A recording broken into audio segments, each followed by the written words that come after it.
이 시간 다 같이 은혜 받으실 말씀은 마태복음 2장 1절부터 12절까지 말씀입니다. 신약 성경 마태복음 2장입니다. 오늘 이 본문의 말씀을 중심으로 성탄절의 박사들이라는 제목으로 김경진 목사님 말씀 전해주실 때에 많은 은혜 받으시기 바랍니다. 목사님 나오실 때에 할렐루야로 화답하시기 바랍니다. 내가 서지도 않았는데 성탄절에 박사라는 이야기할 때 어느 학교 선생님이 하시던 이야기가 생각이 납니다. 아이들한테 미션스쿨이에요. 크리스마스 때 가장 생각나는 것이 무엇이냐 물으니까 산타클로스, 크리스마스 트리, 색도, 선물 그렇게 하는데 예수님이란 이야기를 하는 아이는 없었습니다. 크리스마스는 크리스마스인데 예수님을 말하지는 않습니다. 그것이 바로 문제거든요. 오늘날 이 사실은 이 크리스마스는 예수님의 생일이라 그러면서도 예수를 잊어버리고 다른 것에 관심을 두고 다른 것에 우리는 크리스마스로 장식을 해버립니다. 실제로 이 크리스마스 추리는 원래 어디서 나왔느냐면 독일에서 나왔어요. 크리스마스를 장식하고 이렇게 하기 위해서요. 또 이 집집마다 불을 켜놓고 그다음에 저런 색등을 단다든지 하는 저런 것은 미국에서 나왔습니다. 왜냐하면 밝게 해놓고 새벽송을 돌 수 있도록 새벽송에서 노래 부를 때 잘 보이도록 밖에다 불을 켜주는 그런 전통이 있었습니다. 산타클로스는 어디서 출발되느냐면 화란에서 그것이 출발됐는데 실제로 사람들은 이 크리스마스 때는 이 산타클로스를 굉장히 많이 생각합니다. 그런데 어떤 분이 그 산타클로스에 대해서 통계를 한번 내봤습니다. 이 너무 긴 이야기이기 때문에 여러분들에게 그냥 모니터로 보여드릴게요. 이 산타클로스가요, 이 전 세계 18세 미만 어린이들을 찾아간다 그러면 21억 600만 명이에요. 한 가정의 평균 아이가 2.5명이라면 900g짜리 선물을 하나씩 줘야 할 때 19억 9,500만 킬로그램이에요. 그럼 성탄절 하룻밤 사이에 선물을 나누려면 21만 4,200마리의 사슴을 끌고 다니고 초속 2,060km를 날아야 되고 한 집에 고작 만 분의 2초, 1초도 아니고 호닥호닥호닥 애들 그냥 막 날아가는 거예요. 그런 식인데도 사람들은 산타클로스를 좋아해요. 근데 실제로 우리는 이 산타클로스는 사실 아무 관계가 없습니다. 우리에게는 성경에 나타난 그 사실만, 요즘 말하자면 팩트만을 생각이 되는데 성경에서 나오는 팩트도 우리는 몇 가지를 우리는 생각할 수 있습니다. 하나는 뭐냐면 동방박사 세 사람 하는 거요. 옛날에 우리 찬송가에 대한 동방박사 세 사람 뭐 이렇게 노래했었는데 이제 그 가수는 없어졌어요. 동방에서 온 박사들을 그러는데 세 사람에는 황금과 유향과 모략을 드렸기 때문에 사람들은 세 사람이라 그러는데 원래 성경에는 그냥 박사들만 돼 있어요. 그렇게 두 사람 이상. 근데 여행을 했기 때문에 두 사람 이상 한 많은 무리들 왔지 않았을까 그렇게 생각을 합니다. 그리고 두 번째로 또 하나 잘못된 그 팩트가 뭐냐면요. 동방 박사들이 마곡간에 예수 그리스도를 찾아오는 모습이 나옵니다. 그것도 역시 잘못된 겁니다. 왜냐하면 동방의 박사들이 별을 보고 이제 별 따라서 이제 가능한 거는 낙타를 타죠. 그 당시에는 비행기도 없고 버스도 없으니까 낙타를 타고 왔는데 이 헤롯이 자세히 묻습니다. 너희들이 별을 언제 봤느냐? 오는데 얼마나 걸렸느냐? 그래서 2살 이하 아이들 다 죽인 거 한 2년 정도는 걸렸을 거다. 그럴 때는 예수님은 베들레헴 자기 집에 그냥 살고 있는 1살, 2살짜리의 아기였을 거라 그렇게 생각이 좋고 마곡간에 찾아온 동방박사는 그냥 가설이다 그렇게 생각하시면 돼요.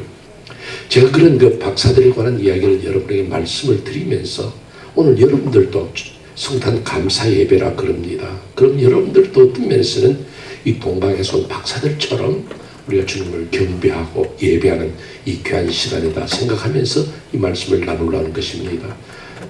여러분들에게 오늘 제가 두 가지 말씀을 드리려고 합니다.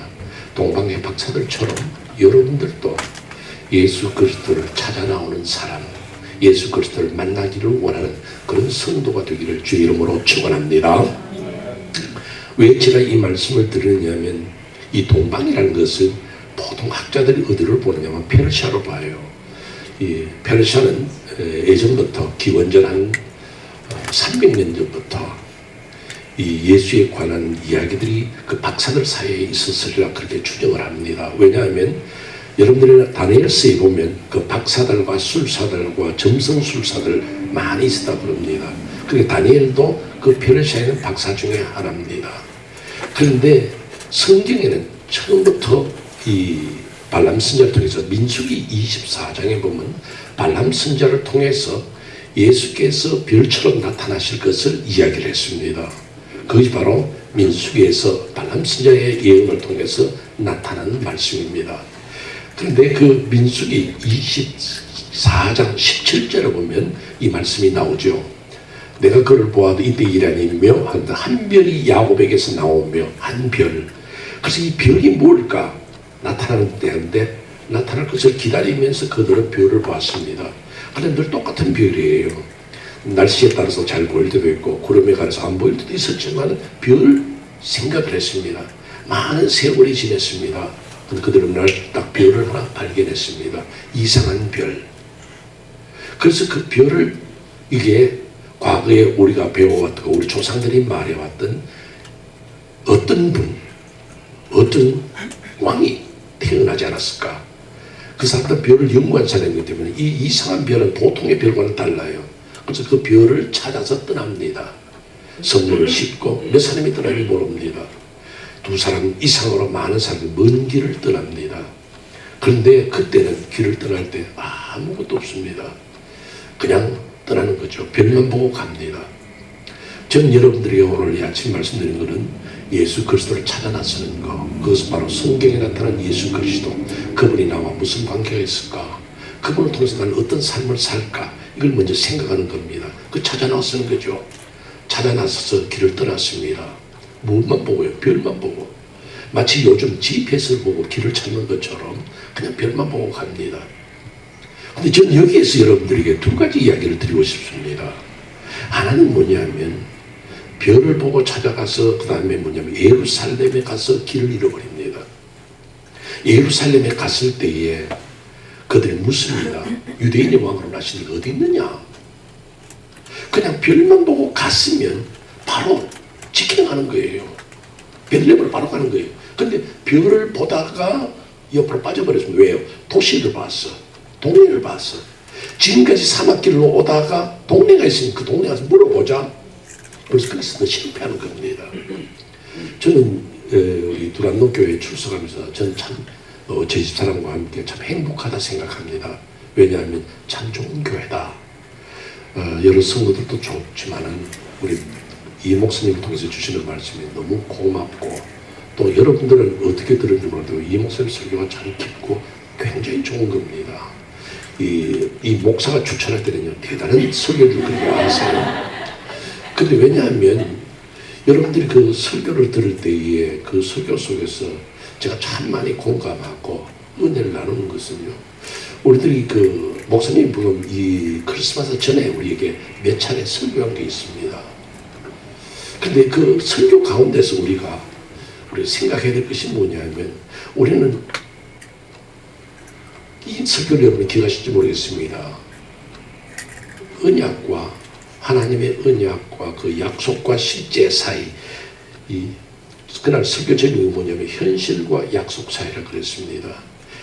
루벤 지파와 갓 지파가 요단강에 도착했는데 자기들이 양떼가 많으므로 목축에 대고 우리는 요단강 못 건너가겠다 그럽니다.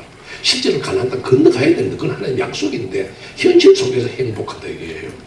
오늘 우리가 주님을 찾아 나서다가 현실적으로 좋은 거 있으면 그걸로 빠져버립니다. 예수 믿고 싶지요. 잘 믿고 싶죠. 그러나 돈 많이 준다.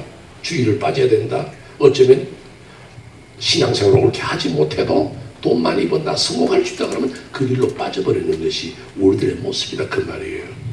여러분들 젊을 때부터 싹을 잘 키워야 됩니다. 나는 신앙생활 할 때 난 예수 따라가기로 했다면 별만 보고 따라가야 돼요. 동네로 빠지면 안 돼요. 옆집으로 빠지면 안 돼요. 친구에게 빠지면 안 돼요. 물질에 빠지면 안 돼요. 그러면 실패합니다. 그래서 제가 여러분들이 드리는 말씀은 동방의 박사들이 별만 보고 갔으면 되는데, 우리 예수만 보고 갔으면 되는데, 예수 말고 다른 것 보다가 내 양떼가 많은 것, 내 목축이 많은 것, 그게 관심을 두다가 우리는 실패했다 그게. 그러니까 이것이 바로 저는 목사님이 지난번에 설교한 그 설교의 내용과 같다 얘기해요. 우리는 언제나 현실 속에서 살지 말고 언제나 별을 바라보고 살아가는 그리스도인, 예수 그리스도를 믿고 그를 의지하고 살아가는 성도가 되야 한다 그 말씀이에요. 또 하나 여기서 우리가 깨달을 수 있는 뭐냐면요, 동방의 박사들이 그들에게 물었습니다. 유대인 왕이 나시니 어디 있냐? 그러니까 헤롯이 자기 옆에 있는 대제사장과 성현들에게, 야, 이 동방에서 온 박사들이 예수가 어디 유대인 왕 난다고 그랬는데 어디 있냐? 그 이 사람들 딱 알아요. 아, 왔구나. 바로 미가서 5장에 나오는 예언의 말씀이에요. 이것은 구약시대에 미가 선지자가 예언했습니다. 어디에 예수가 나신다고요? 베들레헴에 난다고. 여러분, 여기서 우리는 굉장한 포인트를 두고 생각해야 됩니다. 이 사람들이요, 대제사장과 서기관, 이 사람들이 예수 어디 난다는 것을 미가서 5장도 알아요. 누가 물으니까 예수 베들레헴에 나. 근데 자기들은 안 가요. 이것이 바로 어제 주 목사님이 한 설교예요. 실제적인 기쁨. 신앙생활은 실제적으로 내가 기뻐해야 하고, 내가 찬송해야 하고, 내가 영광 돌려야지. 남의 구경하는 것이 신앙생활 아니에요. 이론적으로 예수는 이렇게 할 수 있어요. 신학적으로 이렇습니다. 그거 아니라 내 기쁨이 돼야 되고, 내 성탄이 돼야 되고, 내게 주신 은혜가 돼야 된다 그 말이에요. 그 여러분들, 제가 여러분들의 간곡히 바라는 것은 여러분들의 신앙생활이라는 것이 주님을 바라보되 세상 바라보지 말고, 주님을 바라보되 이론적으로 바라보지 말고 내 믿음으로 나의 실제 생활 속에 나타나는 주님을 받아들이는 여러분이 되시기를 바랍니다. 그래야 신앙생활을 믿음이 잘하는 거예요. 그리고 오늘날 신학적으로는 예수를 이렇게 믿으면 좋습니다. 성경 가르칠 때 가르치는 사람은 열심히 가르치고 좋은 이야기 할 수 있지만은 그 자신이 그 마음속에 감동과 은혜를 받지 못하면 이론에 불과하고 아무것도 아닙니다. 그다음에 여기 제가 첫째 부분에서 드린 말씀은 동방의 박사들이 별만 보고 갔더라. 유명한 조각가 미켈란젤로 아시죠? 미켈란젤로는 이런 이야기를 합니다. 사람들이 그의 작품을 칭찬하고 어떻게 하면 그렇게 조각을 잘합니까 할 때 그는 이렇게 말합니다. 내가 끈을 들고 망치를 들고 다듬기 시작할 때는 돌을 보지 아니하고 주님을 바라봅니다. 여러분들 학교에서 공부할 때 책을 바라보지 말고 주님을 의지하고, 여러분들 직장생활 할 때에 상사를 바라보지 말고 주님을 바라보는 그런 귀한 성도, 그들이 바로 동방의 박사처럼 주님을 경배하는 성도가 될 줄로 믿으시기를 바랍니다. 그 다음에 두 번째 말씀입니다. 두 번째 말씀은요, 다른 길로 간 사람입니다. 저는 여기 1절에서부터 12절까지 여러분에게 본문으로 말씀을 드렸는데, 이 12절이 굉장히 중요한 말씀이에요. 예수 만난 다음에, 예수 경배하고 난 다음에 다른 길로 갔다. 두 가지 이유입니다. 첫째는 자기가 자기들이 헤롯에게 부탁을 받았습니다. 너희들이 가서 자세히 알아보고 나도 경배하도록 해라. 그 얘기를 들었습니다. 그러나 자기들이 생각해 볼 때는 그렇게 그 말을 듣고 보고해 주었다가는 예수가 죽을까봐 두려워진 거예요. 그걸 다른 길로 간 거예요. 혹시나 자기들이 가던 길을 다시 돌아가면, 같은 길로 다시 돌아가면 헤롯을 만나게 되고 결국 예수를 해코지 하는 어려운 길에 도달할지 모른다는 거죠. 그것은 바로 예수를 생각한 겁니다. 오늘 동방의 박사들처럼 예수를 만나러 온 사람들은요, 언제나 내가 예수 그리스도의 해가 되지 않도록 살아야 한다 그 말이에요. 여러분들, 저는 때로는 신문을 읽을 때에 또는 TV 뉴스를 볼 때 제일 가슴 아픈 게 있습니다. 뭐 전쟁이 난다는 것도 가슴 아픈 이야기고, 뭐 누가 불이 나서 죽었다는 것도 가슴 아픈 이야기지만은요, 제가 제일 가슴 아픈 이야기는 때로는 목사가, 때로는 장로가, 어떤 권사가 어떤 범죄에 떨어져서 하나님의 영광을 가지다 말할 때에 참 안타까워요. 그 사람이 진짜 목사인지 진짜 장로인지 진짜 권사인지 난 잘 몰라요. 그럼 어쨌든 그 이름으로 신문에도 보면 요새는 어디서 사건 났잖아요. 그때마다 너무너무 비참해요. 왜 그들이 예수를 만나고 예수를 경배한 사람들인데 왜 저들은 다시 돌아가서 하나님의 교회에 문제를 만들었을까? 예수를 죽이는 입장에 섰단 말이에요. 교회를 죽이는 입장에 선 거예요. 여러분, 교회가 바로 예수고 예수가 교회입니다. 여러분, 제가 물어볼게요. 예수님 사랑하십니까? 아멘. 어떻게 사랑할 거예요? 봉사한다고 그랬잖아요. 예수님 만약에 몸을 가지고 계시면 허경하면서 주님 I love you 할 수 있는데 여러분 눈도 안 보이는데 어떻게 해요? 제가 조금 전에 말했잖아요. 교회를 사랑하면 예수님 사랑하는 거예요. 예수를 사랑한다는 것은 교회를 사랑하는 거예요. 나 정말 교회를 사랑해. 그 사람 바로 예수 사랑하는 사람. 그 때문에 교회에 문제를 만드는 사람은 예수 그리스도에게 문제를 던지는 사람이고, 예수 그리스도를 사랑하고 높이는 사람은 주님을 높이는 사람이에요. 그렇기 때문에 오늘 우리 항상 가져야 할 자세는 내 말 하나 행동 하나 모든 삶이 혹시나 교회에 누가 될까, 주님을 해코지 하게 될까 늘 조심해야 돼요. 그것이 그리스도인의 삶이에요. 정말 예수 경배한다고 여기 와서 기뻐 찬송하세요 뭐 노래 부른다고 중요한 게 아니에요. 내 말과 행동이 하나님을 얼마나 영광 돌릴 수 있는 삶이 될 것인가, 그걸 생각해야 돼요. 그 다음 두 번째 하나 더 말씀드리죠. 예수 그리스도를 만난 사람이 다른 길로 갔다는 것은, 첫째는 교회에 누를 끼치 않는 사람, 또 하나는 뭐냐면 삶이 달라지는 거예요. 성경에 제가 다 말씀을 드릴 수는 없죠. 제가 세 사람을 소개합니다. 한 사람은 누구냐? 가룟 유다예요. 가룟 유다 예수님 만났어요. 예수님과 3년 같이 살아봤어요. 그렇게 예수를 배신하는 사람들이에요. 그 슬픈 이야기죠. 예수를 만났죠. 동방의 박사도 예수 만났는데 다른 길로 갔어요. 근데 이 사람, 이 가룟 유다라는 사람은 예수 만났다 예수를 도리어 팔고 배신하는 사람 전락해버렸어요. 그것이 슬픈 이야기죠. 또 한 사람이 있습니다. 그 사람은 누구냐 하면 어떤 청년이 예수께 나옵니다. 바로 마태복음 19장에 나온 사람이에요. 마태복음 19장의 사람은요, 예수님을 만납니다. 선한 스님이 어떻게 구원을 얻겠습니까? 율법을 지켜라. 그건 어릴 때 다 지켰어요. 네 가지고 있는 것을 다 팔아서 가난한 자에 구제하고 남을 사랑해라. 근데 그가 예 그렇게 하겠습니다 안 하고 근심하며 돌아갑니다. 예수를 만났지만은 발전이 없어. 그냥 고민만 하는 거예요. 주님이 말씀합니다. 여러분 목사님 통해 설교 듣습니다. 형 생제를 사랑해라. 사랑해야 돼. 근데 근심하는 거예요. 정말 사랑할까 말까. 그 실패자예요. 내 삶을 하나님 앞에 드려라. 헌신해라. 설교 들었습니다. 그 예수를 만난 다음에는 내가 결단이 나와야 되는 거예요. 아멘. 그렇지 못하게 우리는 실패하는 거예요. 또 한 사람이 있습니다. 그 사람이 누구냐면 바울 사도예요.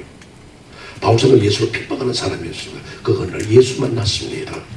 다 예수 만난 사람 이야기하는 거예요. 예수 만난 사람입니다. 바울 사도 예수 만나고 보니까 이분이 진짜 메시아야, 진짜 왕이야. 동방의 박사들 찾아온 것처럼 예수를 만났습니다. 그리고 자기가 있는 거 다 버립니다. 왜? 자기는 자랑할 게 많아요. 내가 8일 만에 할례를 받고 율법에 흠이 없고 가말리엘 선생에 의해서 박사가 되었고 난 대단한 인물이야. 그럼 예수를 딱 만난 다음에 이게 다 필요 없어. 빌립보서 3장 8절에 뭐라고 말하는지 아세요?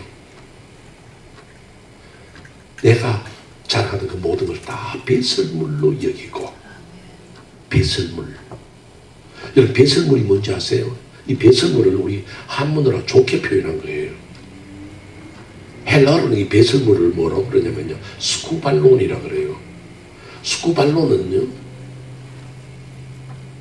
우리 한국말로 좀 하죠. 여기 강단에서 이야기 좀 해서 이쪽에 쓸게. 똥이야, 똥. 내가 그리스도를 안다 하면은 모든 것을 배설물로 해거든. 여러분 배설물 이야기하죠. 그래서 내가 영어 단어는 없어요. 내가 하나 만들었어. 스쿠발로지 그래가지고 똥학. 첫째 뭐냐면 스쿠발로는요 제일 좋은 거로 만들어집니다. 여러분 식사할 때 좋은 거 먹지 나쁜 거 먹어요? 스쿠발로는 좋은 거예요. 그다음 두 번째는 늘 가지고 댕겨요. 안 가지고 댕기는 분 있어요? 가장 좋은 것을 늘 가지고 댕기지만은 어느 날 플러시합니다. 버려버려요. 아이고 내가 이게 얼마나 귀한 걸 만들었냐고 여러분 그거 껴안고 살아요? 다 버려요. 바울사도가 가장 좋은 공부했습니다. 가장 인텔이었어요. 예수 만난 다음에는 모두 배설물을 여기고 그리스도로 하는 지식이 가장 고상하더라. 예수가 최고더라. 그 고백하는 거예요. 난 사랑하는 우리 도란노교회 성도 여러분들에게 이 말씀을 드리는 거예요. 여러분들은 예수 그리스도를 영접하기 위해서 동방의 박사들쪽으로 모여서 예배를 드립니다. 기쁘다고 하셨잖아요. 찬송만 부르는 것이 성탄절이 아니에요. 여러분이 오늘도 예수 만난 다음 나는 어떻게 살까? 2018년이 우리 앞에 주어졌는데 나는 어떤 그리스도인이 될까? 한번 결단하는 거예요. 저는 성질이 나빴으면 난 성품 좀 고치자. 난 저는 욕을 잘했으면 난 이제 입을 다물자. 나는 우리 자꾸 가십을 많이 만들고 비난 많이 했으면 그거 좀 끊자. 내 신앙생활 방해되는 것이 무엇일까? 시카고에 한 청년이 있었어요. 그 청년이 어릴 때 유년주의를 나갔어요. 신앙생활 잘했어요. 근데 신앙생활 뭔지 잘 모르죠. 그냥 부모 따라 열심히 나간 거예요. 그러다가 그가 대학 다니면서요. 목이 좋아, 목성이 좋았어. 노래 잘 불렀어요. 아주 탤런트가 있는 사람이었습니다. 방송국에 취직했어요. 방송에 취직하니까요. 그가 가수로도 이름을 날리고 PB까지 되었어요. 그 돈 많이 생겼습니다. 그때부터 교회가 멀어지고 흥청망청 살았습니다. 근데 그렇게 술을 마시고 세상 사람들과 어울려서 즐기면서도 가슴 한 군데가 허전해요. 내가 왜 인생을 이렇게 살까? 어느 날 그는 이런 생각을 했습니다. 어쩌면 나는 내 인생을 잘못 사는지도 모른다. 왜 내가 이렇게 살아야 되는가? 그걸 고민하다가 한 번은 어떤 성경 클럽에 참석을 했습니다. 성경 공부 모임에 우연히 참석을 했는데 우리는 우연이라 말하지만 하나님의 인도하심이죠. 참석했는데 그때 그 하나님 말씀에 쇼크를 받은 거예요. 그날 밤에 그가 마음에 결심을 했습니다. 난 이제는 예수 위해서 살겠다. 이제 내 인생 달라진다. 그 신앙의 결심을 하고 집으로 돌아왔습니다. 근데 방송국에서 전화가 왔습니다. 다시금 몇 년 전속 계약을 맺고 지금 받는 돈의 봉급에 몇 배나 더 올려줄 테니까 하자는 거예요. 계약하자는 거예요. 그때 그분이 그렇게 대답합니다. 전화를 너무 늦게 거셨습니다. 저는 제 인생을 이제부터 예수에게로 바치기로 했습니다. 그리고 그는 그가 좋아하는 찬송을 하나 만듭니다. 자기 어머니의 친구인데 밀러라는 여사가 있습니다. 그 밀러라는 여사가 쓴 가사에 곡을 붙입니다. 그것이 바로 뭐냐면 주 예수보다 더 귀한 것은 없네. 이 세상 부귀와 바꿀 수 없네. 그것이 바로 누구냐면 조지 베벌리 셔예요. 오늘 여러분들의 인생을 어떻게 살고 어떻게 바칠 것인가? 동방의 박사들처럼 황금 유향모랑 없어도 괜찮아요. 여러분이 예수를 만난다. 다른 길로 갈 수만 있다면, 여러분이 예수 만난 다음에 인생을 새롭게만 살 수 있다면, 여러분 황금 유향 이상의 귀한 예물을 하나님 앞에 드리는 성도가 된 줄로 믿고 이 귀한 성탄절의 기쁨이 여러분들 가슴 속에 가득하시기를 주의 이름으로 축원합니다. 기도하겠습니다. 우리 주님 고맙습니다. 사랑하는 우리 도란노교회 성도들과 함께 하나님의 말씀을 나누었습니다. 성탄절 이 기쁨이 우리에게 있되 그냥 흥분해서 우리가 즐겁다는 생각만 할 것이 아니고 하나님 말씀을 들을 때 동방의 박사들은 황금과 유향과 모략을 가지고 나오는데 오늘 우리가 주 앞에 드릴 것은 물질보다도 내 신앙의 결단을 드리고 이제 우리는 다른 길로 바울사도는 예수 그리스도 아는 지식이 가장 고상하기 때문에 모든 것을 배설물로 여기고 살았다고 한다면 오늘 우리는 무엇을 버렸으며 우리는 과연 예수 그리스도를 얻기 위해서 얼마나 노력했는지를 생각할 수 있는 저희들이 되게 하여 주옵소서. 귀한 시간 저희들이 말씀을 나누었는데 이 말씀이 우리의 가슴 속에 뿌리 내리게 하여 주옵소서. 예수 그리스도 이름 받도록 기도 올려옵나이다. 아멘.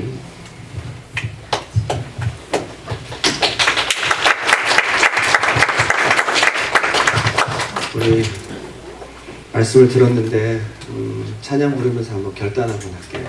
우리 아까 조금 전에 목사님 소개하셨던 찬송가 94장 주 예수보다도 귀한 것은 없네. 이 1절과 2절을 한번 정말 결단하는 마음으로 이 찬양 올려드리고 잠깐 기도하고 우리 성찬식 하도록 하겠습니다. 잘 됐네요. 우리가 성찬에 앞서서 우리 마음을 좀 결단하고 주님의 만찬을 함께 대했으면 좋겠습니다. 우리 가사를 생각하면서 이 찬양 주님께 고백으로 결단으로 올려드립니다.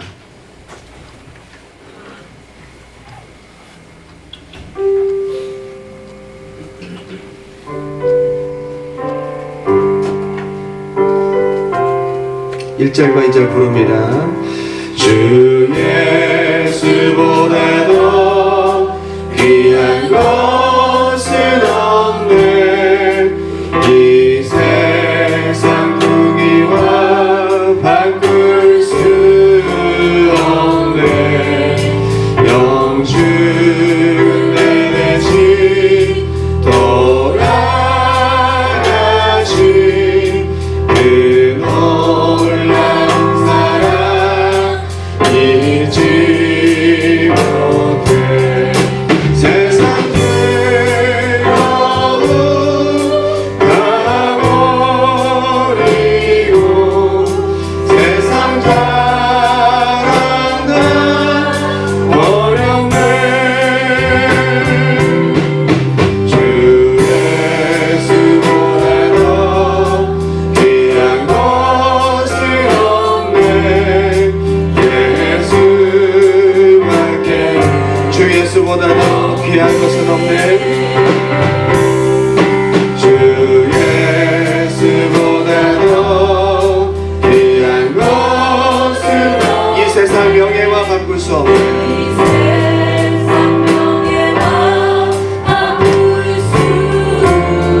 이전에 즐기던